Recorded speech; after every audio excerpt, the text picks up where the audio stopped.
Subaru finalmente virou um protagonista de verdade, ReZero 2 do canal Daniel Moraes. Pois é, eu sei que demorou, mas a gente finalmente vai voltar a falar de ReZero, mais especificamente do Subaru. Porque aqui sim, na segunda temporada eu entendi o porquê de vocês insistirem tanto para eu analisar esse personagem, porque ele cresce absurdamente, mas vamos por partes. Antes de começar a análise em si, deixa eu falar com você que nunca viu ReZero e tá pensando se vale ou não a Tem que pena. Antes alongar. de você fechar o vídeo, me ouve primeiro. Se você tem um preconceito com ReZero, achando que ele vai ser só um isekai genérico com um protagonista chato, fraco e sem graça, eu entendo, eu também pensava assim, mas eu te garanto por experiência própria que isso não é verdade. O Subaru é sim um prota muito bom, um dos melhores dos animes modernos, e nesse vídeo eu quero te provar isso. Então vamos fazer um acordo, me dá aí uns 15 minutos pra eu tentar te convencer que ReZero é sim muito bom e que o protagonista vale a pena, e aí se você não gostar realmente, tudo bem, pode comentar embaixo, reclamar, Tô até me com xingar. fone, tá? Tô escutando o vídeo, minha mãe que veio falar comigo. Se quiser. Mas se eu conseguir te convencer a assistir o anime, a dar uma chance, aí você volta aqui e agradece, fechou? Lá naquele primeiro vídeo que eu fiz, eu foquei totalmente na primeira temporada, mostrando como ela apresenta o universo, os personagens, a motivação como qualquer outro anime comum. Lá eu lembro de ter reclamado que a evolução do Subaru é muito lenta, muito arrastada, não dá uma sensação de progressão, parece que a gente sai do ponto A pro ponto A e nunca pro ponto B, o que é uma coisa ruim pra qualquer história. E mesmo assim teve uma enxurrada de comentários falando, calma, ele vai ficar bom na segunda temporada, continue assistindo, e eu continuei. Ele até tem um ponto crítico depois daquela. Eu acho o Subaru um personagem legal na primeira temporada. Eu acho que o que dá o grande valor dele na primeira temporada é a quebra dele, né? E pra mim é o episódio mais odiado de ReZero, porque fã de ReZero tava procurando Power Fantasy, né? Mas eu acho que é o melhor momento da escrita do Subaru é quando ele quebra. E quando ele se reconstrói também é legal. Na segunda temporada, a gente acabou de assistir a segunda temporada. Eu achei o Subaru na segunda temporada ok. Eu acho que eu tive menos problemas com ele na segunda temporada do que na primeira temporada. Na primeira temporada, apesar de achar que tem o momento mais legal dele, eu acho que a primeira temporada também dá um com ele em vários momentos. Mas, na segunda temporada, eu não tive esse problema com ele. Acho que a média dele aumentou bem na segunda temporada. O episódio dos pais dele é bem bacana.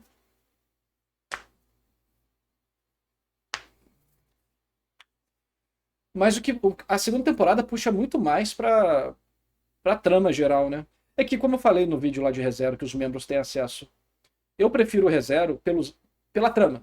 É o que eu mais gosto em ReZero é a trama. Ver como é que o Subaru vai se fuder e sair da situação. Assistir as garotinhas, ficar vendo o Subaru, não sei o quê. Eu gosto de ReZero quando o Subaru tá se fudendo. Quando o Subaru tá feliz, eu não gosto. Eu gosto de ver o Subaru se fudendo. Então, eu não digo que eu gosto do Subaru como... O que mais me atrai em ReZero é ver como o Subaru sairá das situações. Não por ser necessariamente o Subaru, mas por ser alguém naquela situação. Então, na segunda temporada eu acho que a escrita do Subaru melhorou, só que eu acho que a segunda temporada tem um roteiro mais bagunçado do que a primeira temporada, o que é relativamente normal, porque a primeira temporada é de apresentação. A segunda temporada já vai trabalhar um monte de coisa até entregar algumas coisas e também criar novos grandes mistérios. Então a média do Subaru melhorou. Só que eu acho que ele não chega num ápice de coisa foda igual ele quebrando na primeira temporada. O Subaru feliz com os pais é bacana? É bacana, é um ótimo episódio, um dos melhores, né? Mas eu acho que ele quebrando ainda é melhor.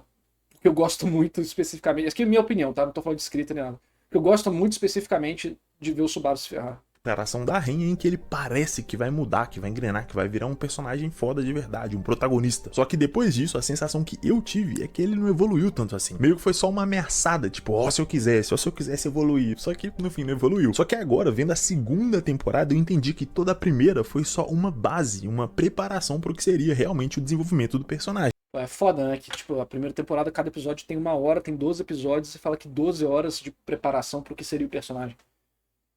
É um argumento que muitos fãs usam, né? Mas isso não é assim que funciona, né, galera? Não, daqui 100 episódios fica bom, é só preparação, sabe? Esse argumento não funciona. Então, a primeira temporada já apresenta o Subaru de várias formas diferentes, só que ela deixa a bola cair em alguns momentos, né? E na segunda temporada, certos momentos são melhores, tipos de momentos são melhores e certos tipos de momentos são piores.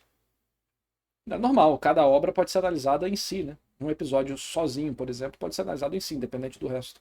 Claro que você tem que, né, parametrizar de acordo, não dá pra escaralhar também, né? ReZero, desde o início, usou o Isekai para quebrar as expectativas do gênero. E o que basicamente define um Isekai clichê padrãozão que a gente tá acostumado a ver por aí. Um protagonista fracassado no mundo real que é mandado para outro mundo de fantasia, normalmente Pô, não tem nada a ver a menina ali do a Bookworms Ascension. Sacanagem botar ela no meio. medieval, onde ele tem alguma importância e se torna alguém foda. Então, para subverter esse clichê, tem basicamente dois caminhos mais fáceis. Ou você tem um protagonista totalmente diferente. Esse argumento é muito usado pra One Piece, mas One Piece fica bom desde o capítulo 1. Não precisa esperar o capítulo 100, não. Do clichê, ou um mundo completamente diferente. Só que na primeira temporada eles ficam meio que no meio termo, no meio do caminho. Já que o mundo é medieval e fantasioso, assim como a gente vê em uma enxurrada de isekais por aí, só que ele não é. Tem que beber água também. Cobraram beber água. É exatamente igual. Já que esse mundo todo não tá nem aí pro protagonista. Nem no sentido de querer ferrar ele completamente, nem pra bufar ele a ponto de ele virar um deus. É como se todo aquele ecossistema já existisse antes do protagonista e fosse continuar existindo depois dele, independentemente dele. Só que isso não muda tanto a estrutura narrativa e a história em si. E pra tentar contornar isso, o que eles fizeram? Mudaram também o protagonista, mesmo que um pouco. Aqui o Subaru é basicamente um fracassado no mundo real e um fracassado também no mundo de fantasia. Ele não tem um poder forte, pelo menos não no padrão que a gente conhece, não tem importância, ninguém liga pra ele, e ele é inútil. É o poder mais forte de todos, né? Que é voltar no tempo, basicamente. Apesar de ele não controlar totalmente, mas ele é absurdamente, né? É que assim, o Power Fantasy clássico, né? É isso aí que ele tá falando. É o Kirito da vida. E não tem nenhum problema com isso. Mas ReZero também trabalha um tipo de Power Fantasy. Porque o cara tá falando, não, o Subaru não é importante aqui. Pô, o Subaru não é importante e tem 5 meninas que gostam dele. Ele acaba sendo o grande salvador do caramba, isso aqui e tal. Ele tá numa mansão, isso aqui e tal. Eles ainda vão entregar pra você esses elementos de Power Fantasy. Porque o Power Fantasy, você pode ter o Power Fantasy do Power mesmo. Mas você pode ter o do Power Fantasy, que é a vontade de ser reconhecido, né? A vontade de ser reconhecido e valorizado. Coisa que o Subaru é na história. A Ren faz isso por ele, a Emília faz isso por ele, a Beatriz agora vai fazer isso por ele na terceira temporada, né? Você tem a Petra. Então, ainda assim, apesar de não ser um Power Fantasy escrachado, e talvez até sair da definição de um Power Fantasy clássico, ReZero ainda trabalha as vontades e sonhos de um otaku japonês e tal, sei que. Só que ele é bem escrito e ele usa vários desses elementos para botar ali um temperinho de sofrimento. Mas dentro de tudo isso, o Subaru é especial, né? Pro mundo, o Subaru não é especial, mas ele é mais especial do que o mundo todo. Pelo fato de ele conseguir voltar no tempo. Ou trocar de linha temporal, enfim. Isso torna ele extremamente especial. Alguém que vai mudar esse mundo de alguma forma. Então, existe uma nuance. Existe uma nuance sobre essa questão do Power Fantasy. Porque é só ver, né, o que acontece durante a história. No final da segunda temporada, Subaru pode pegar todas as meninas ali. Se ele quisesse pegar a Beth, pegava. Se ele quisesse pegar a Petra, pegava. E a Petra é criança. Mas a Petra, apareceu uma gatinha na terceira temporada, já pulou com a xereca na cara do Subaru. Fiquei tipo, meu Deus do céu. A Emília é a única da cockblock nele. Só há um ano só deram um beijo. Brutal demais, sobra nada. A Ren nem se fala. Entendeu? Fora outras personagens que foram aparecendo aí durante o caminho.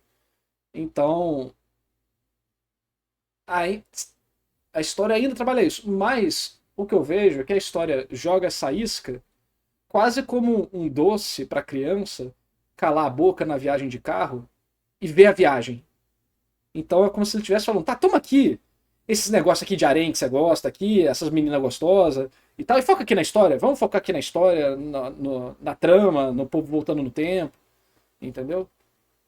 É justamente por isso que a primeira temporada não dá uma sensação de avanço tão grande quanto a gente tá acostumado nos outros animes, principalmente os animes mais... E é muito bem feito nisso que eu tô falando, tá? Ele dá o gostinho pro otaku, mas ele fala, agora que você tá aqui, tá comendo o doce, se liga nisso aqui que é muito doido.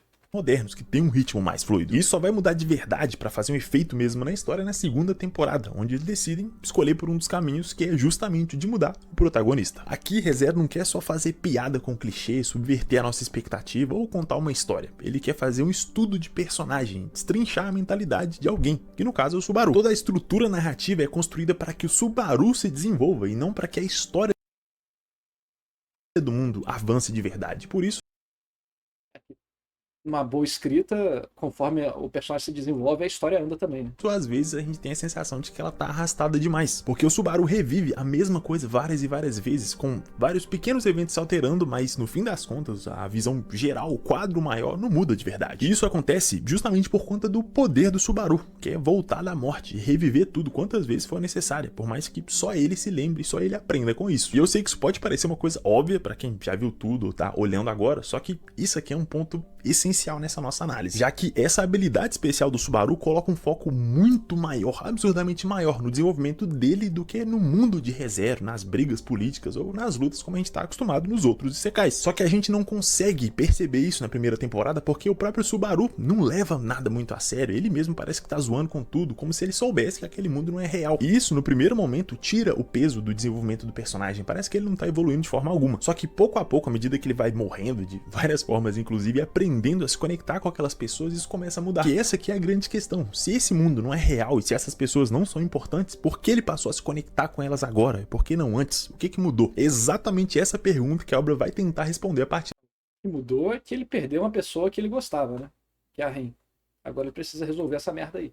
Desse ponto. Começando pela Emília, o relacionamento do Subaru com ela, no início da história, na primeira temporada mais especificamente, é muito mais pela piada, pelo meme. O Subaru tá ali, encontrou uma mina bonita, uma elfa, nossa, é minha expectativa de secar e vou aqui me apaixonar por ela. Meio que algo meio forçado. Isso é algo que eu também comentei lá no primeiro vídeo, que não dá uma sensação de romance bem construído de verdade. Não dá mesmo não. Até o momento agora também não deu. Mas essa é a ideia, é uma coisa que eu não peguei no início e entendi só agora na segunda temporada. O romance dos dois parece forçado no início porque é pra parecer forçado. Não, no caso, na versão do anime, comparado à versão da novel, um anime fica especialmente mal escrito.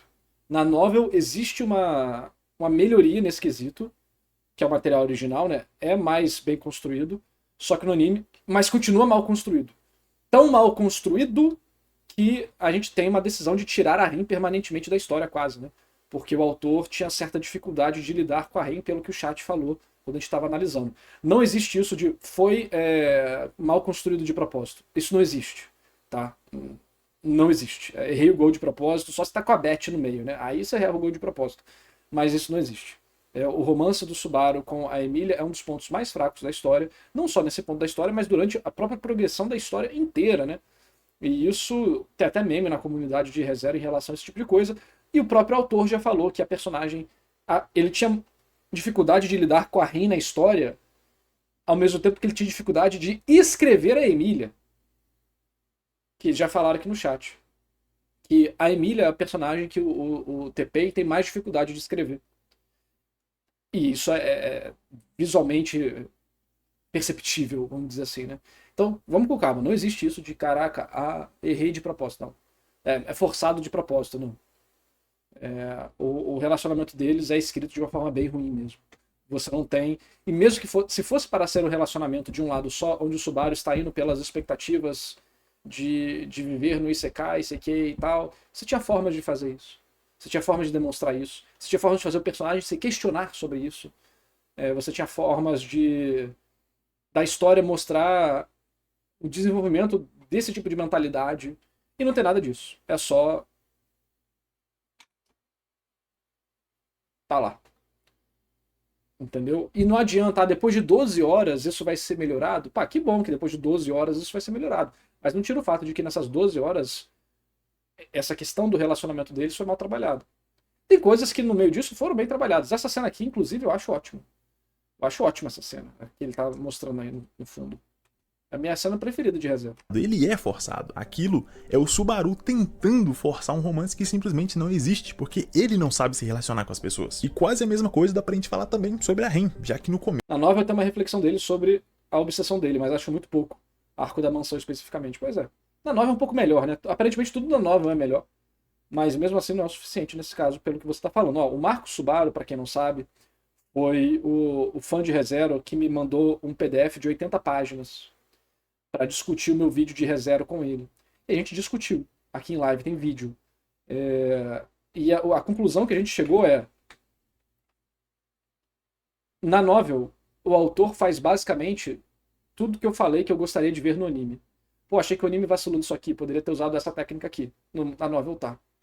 Então, se o Marco Subaru está vindo aqui falando que na novel é fraco também, apesar de ser melhor do que no anime, eu vou confiar no Marco Subaru, porque ele pagou 80 conto e me mandou um PDF de 80 páginas para a gente discutir ReZero. Eu acho que ele está um pouco investido nisso, e se ele está falando que na novel é fraco, eu vou acreditar nele. Eu não li a novel, mas eu li partes da novel na live, a gente comparou com partes do anime, nessa discussão que demorou que 1h30, alguma coisa assim, né? Então, assim... Tanto é que muitas pessoas preferem o romance do Subaru com a Ren, né? Porque tem uma construção melhor. Não, e o Subaru não está tendo um relacionamento com ela, mas a construção da dinâmica dos personagens é melhor. Com a Emília, a construção da dinâmica dos personagens, se é a dinâmica dos personagens era para ser. O Subaru está numa desilusão amorosa para viver a vida do Isekai dele, você teria uma dinâmica específica. A dinâmica feita em ReZero, seguindo essa ideia ou não, não foi suficiente para a maior parte das pessoas que a gente vê na internet aí, pelo menos. É claro que vai ter gente que vai amar e tal, não tem problema, gosto pessoal é gosto pessoal. Mas, estatisticamente, muitas pessoas têm essa barreira e preferem a Ren, porque a dinâmica dos personagens funciona melhor. Funciona melhor por quê? Porque o autor tem uma facilidade melhor de escrever essa dinâmica aqui. E a Emília está envolvida com outras dinâmicas que dificultam ele a escrever ela. Assim como ele mesmo já falou, né? Que a Emília é a personagem que ele tem mais dificuldade. O Subaru só interagia com ela porque ela era aquela maid japonesa, clichê padrão, com um uniforme fofinho. E só depois dele perceber que ela não era só uma casca de uma maid fofinha, que ele começou a tratar ela como uma pessoa, entendendo que ela tinha os seus traumas, suas dificuldades, seus defeitos. Principalmente porque, apesar disso tudo... Eu acho que é muito perigoso essa questão de, tipo, foi forçado de propósito, porque isso manda uma mensagem muito ruim. Não que seja a intenção do cara aqui, tá? Mas manda uma mensagem muito ruim para qualquer iniciante de escrita. Não, eu vou fazer essa parte aqui, mas vai ficar meio ruim, mas não tem problema porque depois fica bom. Vai ficar meio ruim, mas é porque eu tô poupando tempo para depois ficar bom. Vai ficar meio ruim, mas é pra gente ver como que essa relação é falsa, como que esses personagens são problemáticos. Não é uma boa mentalidade de se ter. Nenhum autor tem isso, inclusive, tá? Nenhum autor quer escrever algo ruim de propósito. Se ele quer escrever algo desconfortável, ele vai querer escrever da melhor forma possível. Se ele quer fazer algo que representa a desilusão de um personagem, ou uma situação desconfortável de alguma forma, que não faça sentido, ele vai escrever isso, a escrita com sentido sobre uma cena ou situação sem sentido. E assim você vai ter diversas obras até mais abstratas ou estranhas, ou que trabalham de forma não linear, sei lá, Donnie Darko, né? Que é mais estranhão, mas é bacana. Por quê? Porque é bem escrito e tal. Mesmo assim vai ter gente que vai reclamar, né? Ela ainda era uma pessoa... Mas quando você consegue focar um pouco mais na técnica, você percebe, não, peraí, existe uma intenção aqui. Essa intenção mandou bem, mandou mal? Como que a gente pode analisar isso e tal? Clichê padrão, com um uniforme fofinho. E só depois dele perceber que ela não era só uma casca de uma maid fofinha, que ele começou a tratar ela como uma pessoa, entendendo que ela tinha os seus traumas, suas dificuldades, seus defeitos. Principalmente porque, apesar disso tudo, ela ainda era uma pessoa super gentil e cuidadosa com ele, mesmo ele sendo inútil e um babaca às vezes. E a Elizabeth é a mesma coisa, que apesar de no começo tratar ele mal, no fim se torna a sua principal aliada dentro da casa, que mantém ele vivo, inclusive. Então agora, a minha visão da primeira temporada é totalmente diferente da que eu tive antes, naquele primeiro vídeo. Porque agora, vendo a segunda temporada e entendendo pra onde ela realmente quer levar a gente, a história que ela quer contar, dá pra perceber que a primeira foi só um pano de fundo, uma amostra de que o Subaru não sabe se relacionar com as pessoas. E esse é o principal desafio que ele vai ter que vencer aqui, nessa segunda. E mais uma vez, ele precisa encontrar uma solução pra um problema praticamente impossível de se resolver, que é manter a Ren viva e ainda manter a Emília segura, o que, inclusive, ele já falhou inúmeras vezes em fazer. E por isso ele vai até onde o Roswell tava pra pedir ajuda, ou pelo menos tentar entender, conseguir alguma informação informação sobre como resolver tudo aquilo. Lá ele precisa passar por uma série de testes para libertar o povo da floresta, caso contrário todo mundo ia ficar preso lá para sempre. E até aí nada de inovador, é um problema novo para um arco novo, tudo certo. Só que no meio desses desafios o Subaru conhece e conversa com várias bruxas do pecado, com cada uma delas representando, obviamente, um pecado. E aqui eu não vou entrar nos detalhes de cada uma das bruxas, quem elas são, seus poderes, porque não é o foco nem da temporada, então não tem porquê ser o desse vídeo aqui. A bruxa que realmente importa é a Etna, a bruxa da ganância. Ela é basicamente a Emilia Dark versão trevosa, só que sem ser a bruxa da inveja. A Emília bem escrita, né? Que também é a Emília versão do mal. Eu não sei. Aparentemente a outra Emília é melhor escrita. O cara tava com preguiça de fazer um design novo ou é alguma coisa da história? Vamos ver. O importante mesmo é que a principal característica dela é a ganância, principalmente por conhecimento. Ela é extremamente inteligente, manipuladora e esperta, além de conseguir tirar informações do presente, passado e futuro, que por si só é um poder bem roubado. Até porque conhecer bem o seu alvo é a melhor forma de manipular alguém, o que funciona perfeitamente com o Subaru, já que ela cria uma ilusão da vida dele na Terra, no mundo real, onde ele interage com a própria família de um jeito que ele mesmo nunca fez. E é exatamente aí. Esse episódio é muito bom. E no episódio 4, onde ReZero sai de um anime legal, divertido, pra realmente uma obra profunda e bem desenvolvida. Tudo culpa do Subaru. Nessa ilusão a gente... Obra desenvolvida eu já acho que era, pô. ReZero não demora tudo isso não pra virar uma obra bem desenvolvida. É porque... Vamos falar, tá falando de que desenvolvimento, né? Porque se você estiver falando, pô, o desenvolvimento da trama de ReZero é bem legal. A forma que o ReZero, que o Subaru resolve a baleia, ajustando todos os erros que ele cometeu com cada uma das pessoas, é muito legal. A luta da baleia é questionável, mas a dinâmica até chegar lá é muito bacana, né? O próprio Subaru vai melhorando. Então, na primeira temporada a história já é bem desenvolvida. Agora, obra muito profunda. O que é uma obra muito profunda? Isso eu acho meio abstrato. Já acho meio abstrato. Tratar de sentimentos torna muito profundo? Talvez, não sei. Mas eu acho que a melhor forma de falar aqui é a partir do episódio 4 da segunda temporada, ou no episódio 4 da segunda temporada, a gente entende melhor o personagem do Subaru, onde certas questões ficam mais claras e o personagem vai ter elementos emocionais melhor estabelecidos, que vão justificar as suas atitudes a partir do momento presente. E isso faz com que a gente consiga se conectar melhor com ele e sinta mais as emoções dele, porque tivemos mais técnicas de empatia, tivemos um pouco de desenvolvimento de personagem, tivemos um desenvolvimento da trama, íntima dele, por aí vai, né? Profundo vai variar de pessoa para pessoa. Eu considero o ReZero profundo, acho que eu considero bacana. Não acho que não sei se é especialmente profundo, mas a forma que eu consumo o ReZero é muito mais focada em ver a criatividade do autor e solucionar os problemas que o personagem arranja, né? Isso é muito legal. E nisso você pode dizer que é uma obra profunda, bem pensada, que vai ter situações e dinâmicas legais que vão se desenvolver bem.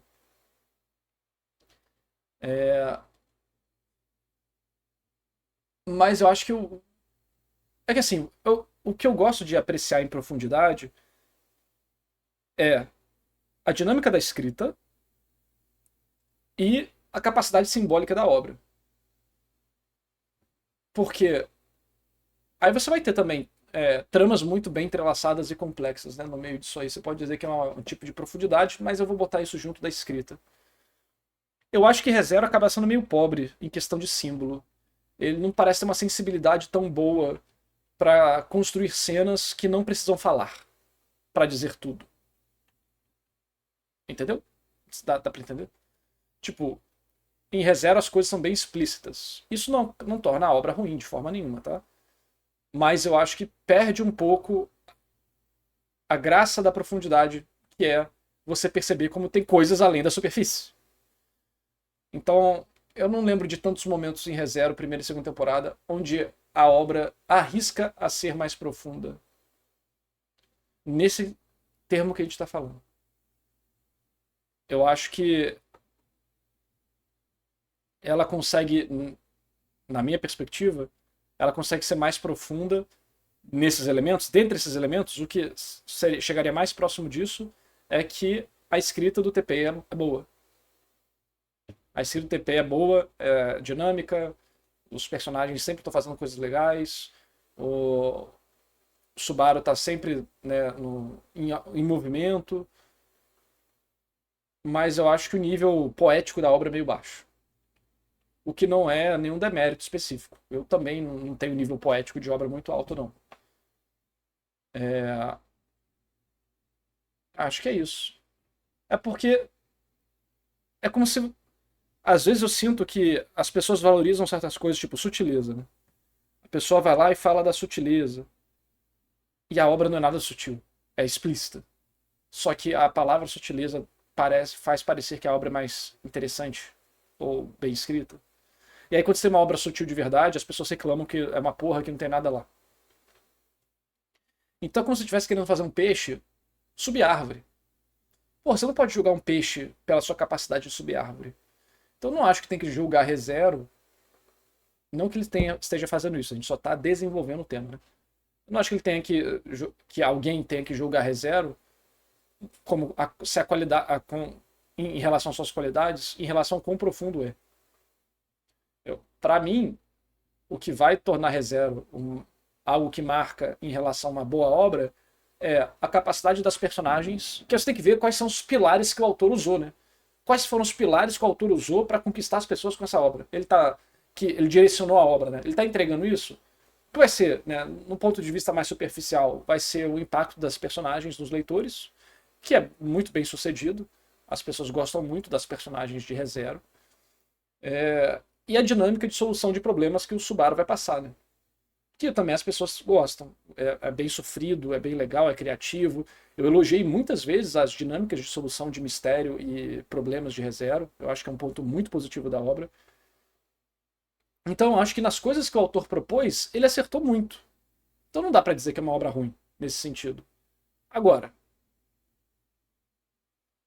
porra, eu não acho que seria legal tentar julgar ReZero por nível de profundidade. Porque você vai ter um nível de profundidade básico ali, que várias obras vão ter, você vai ter momentos mais profundos. Esse episódio, por exemplo, é um destaque legal. O episódio do próprio Subaru quebrando na cama é outro destaque legal. Só que eu acho que ReZero, pra mim, eu valorizo isso quando durante a obra toda você tem essas coisas debaixo da superfície. ReZero parece que ele escolhe momentos específicos para entregar isso. O que é bem-vindo, eu gosto. Só que nos outros o autor não parece estar preocupado com isso. Ele está preocupado em te entreter de outras formas, o que é muito bom também. Faz sentido o que eu falei?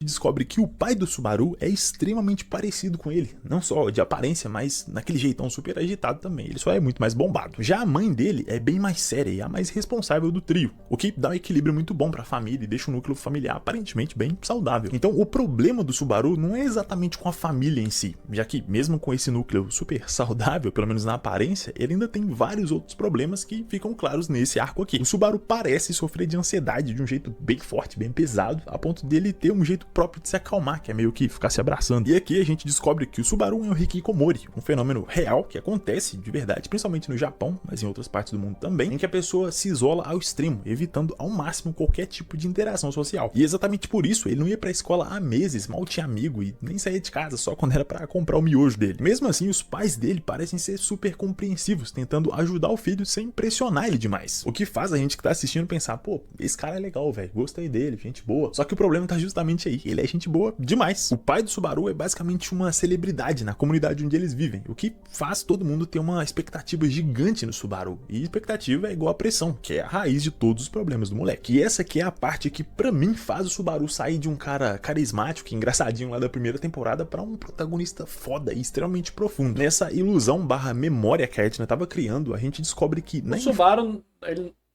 na primeira temporada, ele já deixa de ser superficial, né? E aqui ele continua sustentando isso. Extremamente profundo, eu acho que a história nem deu oportunidade para ele se tornar isso ainda. Porque a história está muito focada em outras coisas, né? E como o TPI parece escrever em etapas, durante toda a putaria da segunda temporada, o Subaru tá tendo muitas ações legais orientadas por essa cena. Mas eu acho que precisaria de mais algumas cenas assim pro Subaru acabar se desenvolvendo. Porque, por exemplo, começa a temporada 3, o primeiro episódio da temporada 3, nos primeiros 20 minutos, porra, parece que. Entendeu? Dá um diálogozinho. Não é ruim, mas parece, caraca. A gente já passou por isso, cara. Precisa de ter um papinho todo de novo. Tudo bem, introdução da história mais uma vez na terceira temporada, blá blá blá blá. Ok, faz sentido.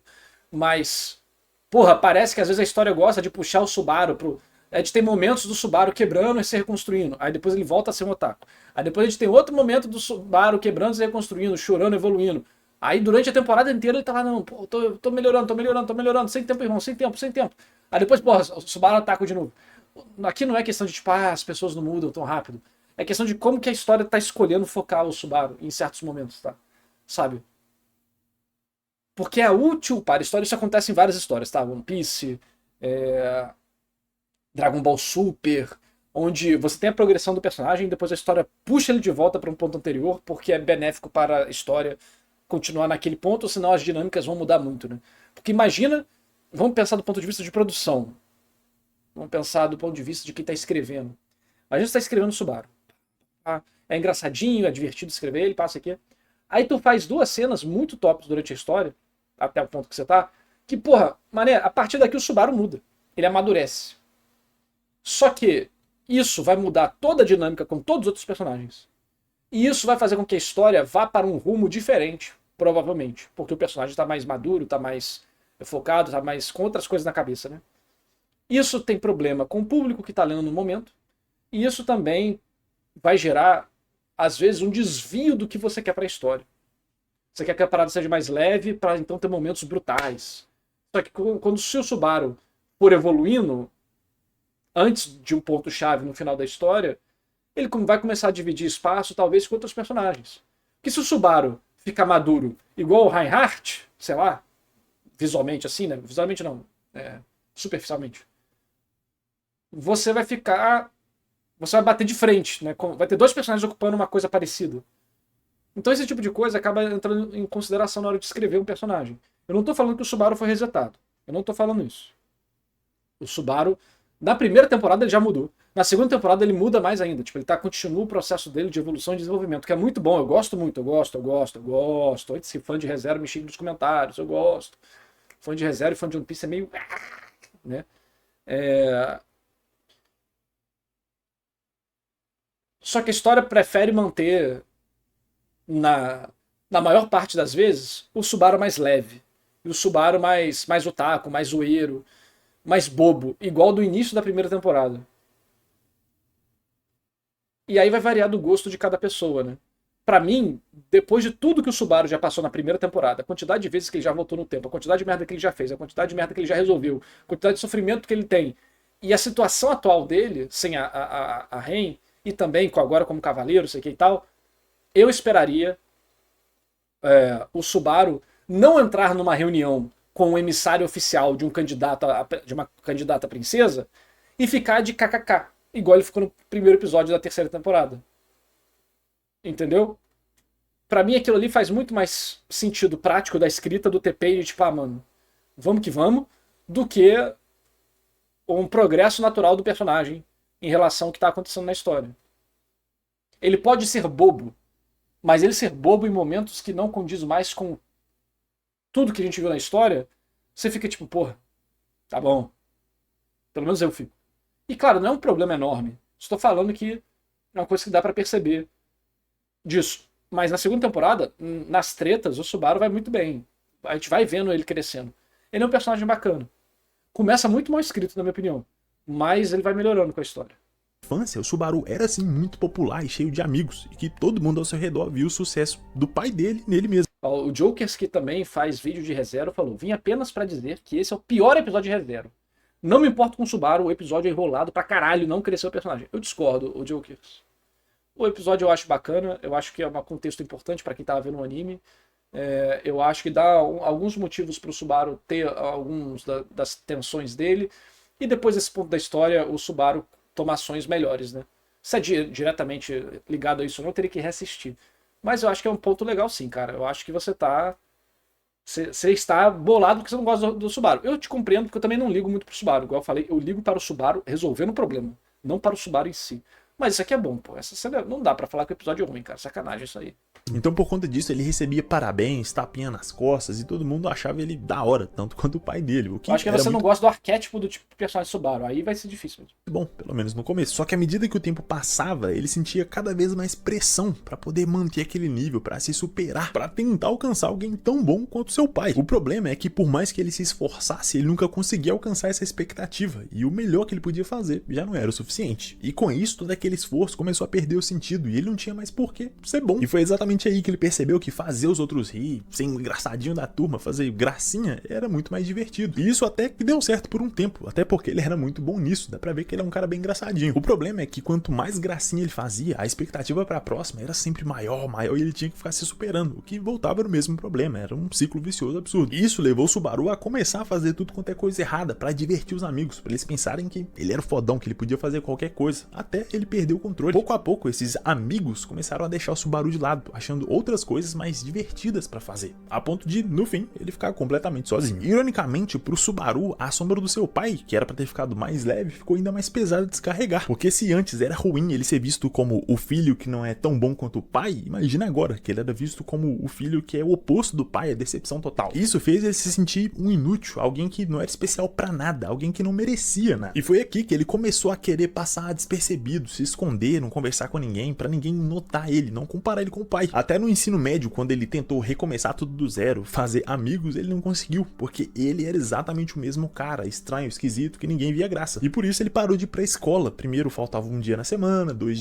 Beta mesmo, né? dias, dia sim, dia não, até não ir mais. E mesmo assim, o seu pai e a sua mãe continuavam tratando ele bem, do mesmo jeito de antes. O que o Subaru queria, o que ele esperava, era que eles brigassem com ele, expulsassem ele de casa, que fizessem ele desistir de tudo de uma vez. Meio que pra tirar qualquer possibilidade de redenção dele, pra que ele sentisse que não tinha mais escolha e aliviar o peso, porque essa era a saída mais fácil. E foi exatamente nesse ponto que a história do anime começou, com ele indo pro mundo de Caralho, fantasia, não. O pai do Subaru é o Peter do Nerd. Caralho. Agora tudo faz sentido. conhecendo a Emilia Ren. Agora, com tudo isso que a gente já sabe sobre o passado do personagem, a jornada do Subaru e o relacionamento dele com as duas tem um significado totalmente diferente. Lá no começo, com a Emilia, o que o Subaru estava tentando é ser exatamente aquela mesma pessoa do fundamental e do ensino médio que ninguém gostava. O cara que forçava a ser engraçado, que queria ser amigo de todo mundo, mesmo sendo esquisito e ninguém conseguindo se conectar de verdade com ele, simplesmente porque ele não sabia fazer isso. Só que isso não deu certo lá, e nem ia dar aqui também, então o Subaru precisava mudar. Não o mundo, mas ele. E exatamente nesse ponto que o poder de retorno pela morte entra, mudando completamente a história do personagem. Esse aqui não é um poder aleatório, criado ou escolhido porque sim, porque ia ficar legal. Ele foi feito sob medida pro Subaru, porque o foco dele é mudar o usuário, sem mudar o mundo ao redor. Esse poder força o usuário a entender que ele tem que se adaptar, que ele precisa agir diferente, ser diferente, se ele quiser manter as pessoas que ele ama por perto. Essa, pra mim, é a grande sacada dessa segunda temporada. Ela tira o Subaru daquele papel de moleque engraçadinho, divertido,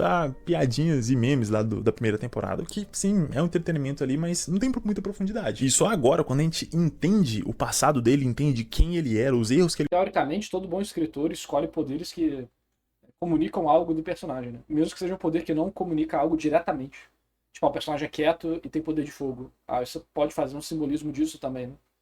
Então, normalmente sim. Um escritor que escolhe no aleatório tá fazendo... Ou ele tá fazendo um desafio ou ele tá fazendo merda. Não tem meio termo. Mas poder de voltar no tempo, ele pode focar em duas coisas muito, né? Você vai encontrar essas duas vertentes. Que é essa que ele falou, de o personagem em si tem que ir mudando, e a outra que é a resolução de problema, né? É você criar uma trama muito complexa, tipo efeito borboleta, onde uma decisão gera várias consequências interessantes. Essas são as duas formas principais de trabalhar esse tipo de poder. cometeu antes, e a gente percebe que esse comportamento de agora não é uma coisa boa, não é uma coisa admirável, que o personagem cresce. Esse Subaru que a gente conhece tá desesperado por conexão humana. Ele quer se sentir parte de alguma coisa, quer ter pessoas do seu lado que gostem dele por quem ele é, e não por ser filho de fulano ou ciclano. Exatamente como ele mesmo diz.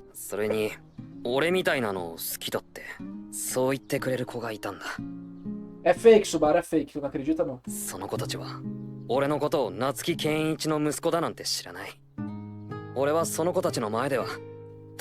segundo trabalho é bastante responsabilidade. Já varia. Tipo, é que você pode misturar um pouco as coisas, né? Mas poder de viagem no tempo, as histórias que trabalham com isso como ponto principal, de múltiplas viagens no tempo, elas vão... Como você tem um personagem que permanece fixo num ambiente que sempre está... o ambiente muda, né? Porque... Como eu posso dizer isso? O personagem volta no tempo. É quando você tem volta no tempo e avança no tempo, né? Também tem quando acontece isso, aí muda um pouco a dinâmica. Mas de qualquer forma, poderes que envolvem manipular o tempo como ponto principal da história vai te dar uma oportunidade de fazer um personagem lidar com várias situações que são a mesma situação, mas ele muda no processo. E vai dar oportunidades, muitas oportunidades de fazer um personagem ter que lidar com várias situações diferentes como consequências das ações dele. Né? Tudo bem que isso é uma história padrão, se você for parar pra pensar, o personagem tomando decisões influenciando a história. Mas quando é uma viagem no tempo, né, você vai muitas vezes ver os ICs e as consequências. Né? Eu acho que trabalha muito mais a consequência inesperada e é um ótimo espaço para trabalhar muito um ambiente específico. Né? Às vezes fica muito difícil você trabalhar um ambiente em um período da história em 5 capítulos. Sei lá, trabalhar a mansão de ReZero em 5 capítulos. Pô, se você for ficar em 10 capítulos, vai ter que ter muita coisa nessa mansão para justificar. Mas com Viagem no Tempo, o personagem volta, aí você tem mais 5 capítulos para trabalhar isso, porque você 5 capítulos totalmente diferentes no mesmo ambiente que vai desenvolver os mesmos personagens. Só que de outra forma, né? Então, vai ter muito disso de ou você vai pegar um personagem e usar vários reflexos dele na história, ou você vai ter um personagem que vai ver vários reflexos do que está em volta dele. Acho que isso é uma forma boa de explicar. Não que não tenha outras formas de fazer, mas acho que essas são as mais famosas. O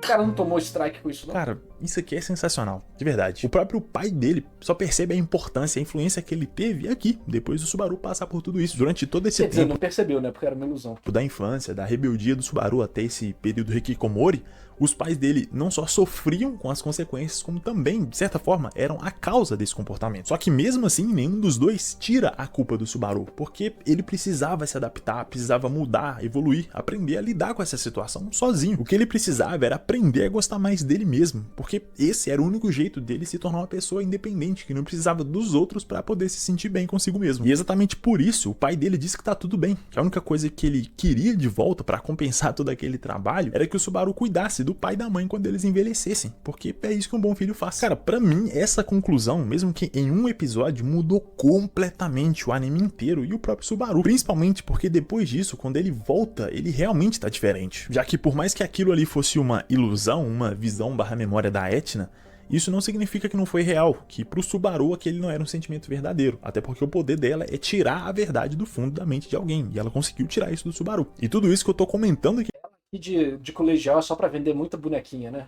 com vocês acontece quase que totalmente no episódio 4 da segunda temporada, ou seja, é super condensado, mas faz o personagem crescer uns 300% pra mim. O que, sim, é muito bom, ajuda muito, só que também me gera um sentimento de crítica, que é o seguinte: eu acho que isso poderia ter sido mostrado antes, pra ajudar a gente a se conectar com o personagem antes e entender que o fato dele ser engraçadinho, piadista, meio zoeiro demais, que não leva nada a sério, tem um porquê e faz parte do desenvolvimento dele, já que isso ia com... Concordo. O Subaru poderia ter sido um personagem mais bem escrito na primeira temporada. Ele é passável, mas poderia ser melhor escrito. Eu acho ele legal, eu acho ele legal. Eu acho que o início dele eu acho muito ruim, mas depois ele fica legal. E aparentemente na novel isso segue mais essa linha do que eu falei e do que ele falou também. O Subaru tem um desenvolvimento melhor na novel desse início do que no anime.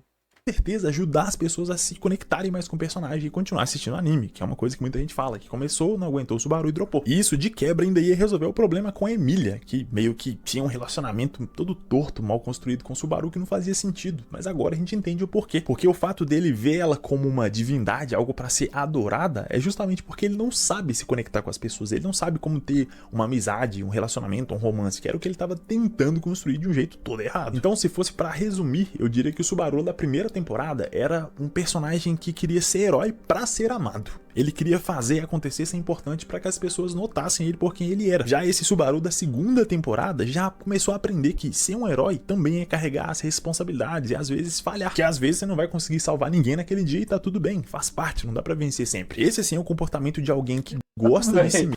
Tá tudo bem, deixa todo mundo morrer. Hoje eu tô cansado, morre todo mundo aí. Tá tudo bem. Ele não falou isso só de zoeiro, né? Que a frase é engraçada. Às vezes alguém vai morrer mesmo, tá tudo bem, não tem como vencer todas, né? Deixa a galera morrer. Mas ele não tá querendo largar o osso, né? Não tá querendo deixar isso acontecer com a Rei.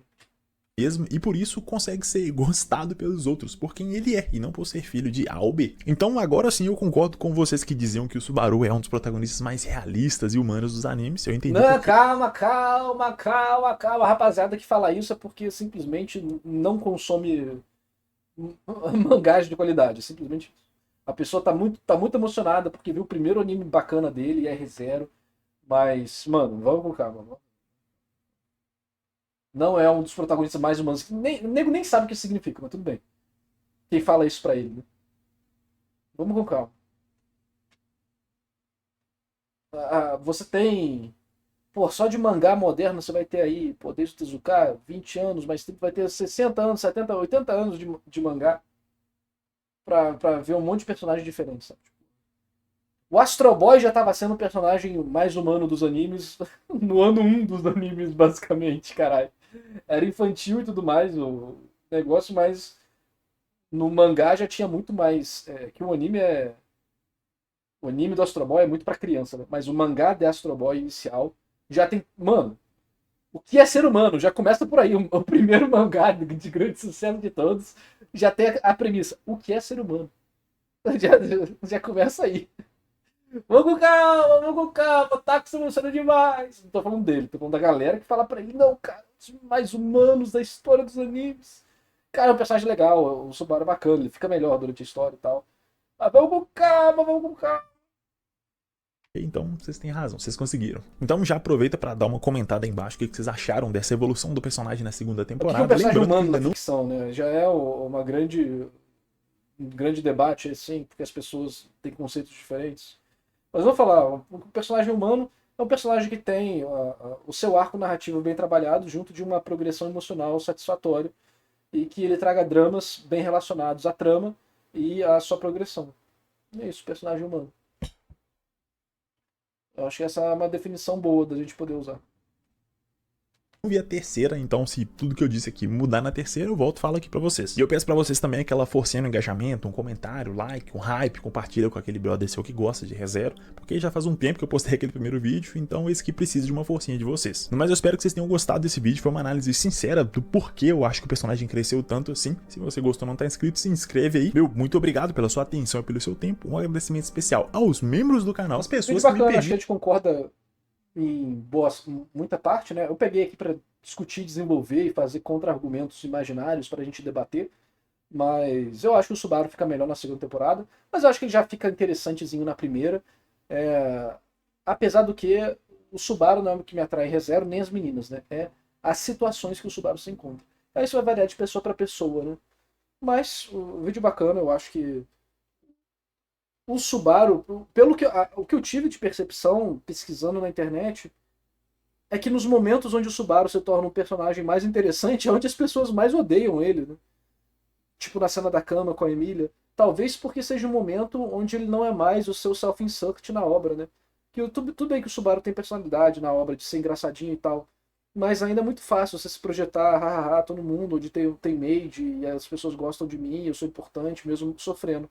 Mas quando o Subaru mostra que ele é patético, as pessoas ficam com raiva, né? Por quê? Porque muitas pessoas consomem ReZero como um Power Fantasy. E, apesar de ReZero não ser um Power Fantasy nesse sentido, ele entrega tanta coisa que o Power Fantasy tem, como um doce, que quando ele tira esse doce de você e mostra que tá azedo, as pessoas podem ter uma reação muito intensa a isso, né? Eu lembro até hoje de quando o Crunchyroll tinha comentário e os comentários desse episódio do Subaru chorando, junto da nota, era o que tinha mais comentário filho da puta e a menor nota da primeira temporada.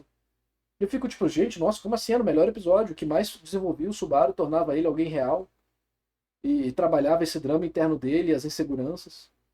Mas talvez seja porque os elementos de Power Fantasy estão tão lá, mesmo que a obra não seja um, que muitas pessoas acabam consumindo a história como isso, né?